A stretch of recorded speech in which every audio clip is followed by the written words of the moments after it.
Hi guys, Big Model here. I've got a quick unboxing of a Sabertooth 990FX R2 motherboard for you.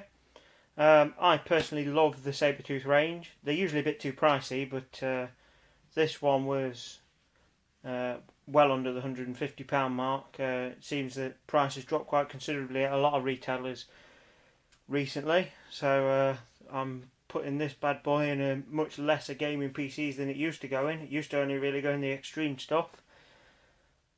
Yeah, let's get on with it. I mean, straight away you'll notice it's plastered with badges about how, like, the Ultimate Force stuff. It's Windows 8 ready. Not that I'll be putting Windows 8 on it because I hate Windows 8. It's got this little fold-up panel because there is literally too many things to shout at about this board. I'll try and get you a close-up of them, but unless you're on a really good monitor, you're not going to be able to see these.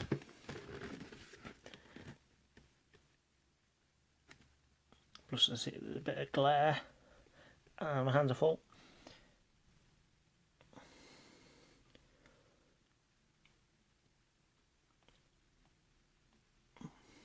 That's the best I can do with the camera where it is. Right, let's get on with it. Let's get this thing open. This box does give the impression that it's really wedged tight, sort of bulging at the seams. I mean, it's like flexing slightly. I don't know if it's just this box, somebody's had it open in the past or what. Little creases as if it just wouldn't shut with so much in it. Got a little plastic cover for the motherboard. Don't normally get those, but why not? It's an expensive board. Let's waste a little bit of money on gimmicks. Motherboard's a little cardboard tray and mandatory anti-static bag. We'll have a zoom in on the motherboard in a second. We've got a certificate of reliability just to let us know how awesome this motherboard is. Very, very thick manual and the driver disc, which if you don't ever install the drivers from ASUS, I suggest you look at the disc. You see there's a hologram sticker bouncing around in with the disc. If you can see that. So I suggest you pull that out. Pull that out. Don't miss it. It's a nice sticker. It's nice to have something to go on about. We've got a little user guide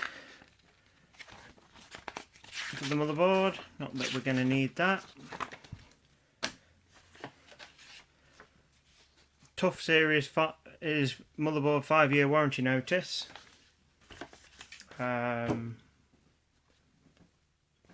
More paperwork.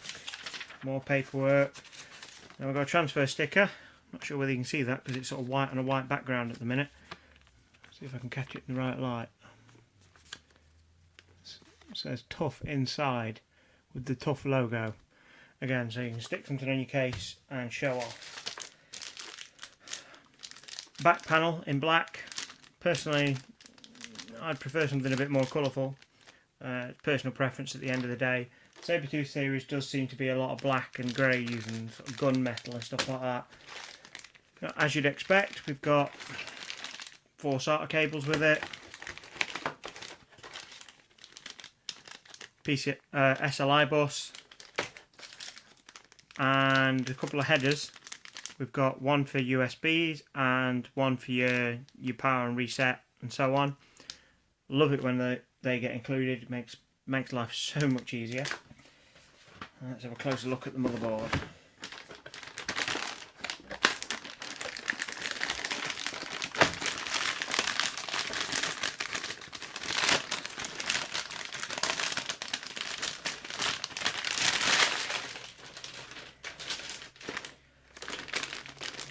As you can see, on one of these motherboards, they're covered in heat sinks. This thing is going to kick out a lot of heat. These get used from pretty beastie gaming PCs. It's going to put out a lot of heat. So we've got heat sinks everywhere. I mean, they're nice. They could be bigger. I'm sure they could be bigger. We've got little caps on the USB. Again, you don't usually get these, but it's a nice little touch.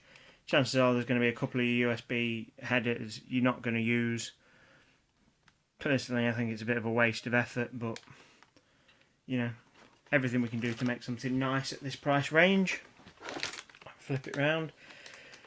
We've got 8 SATA ports.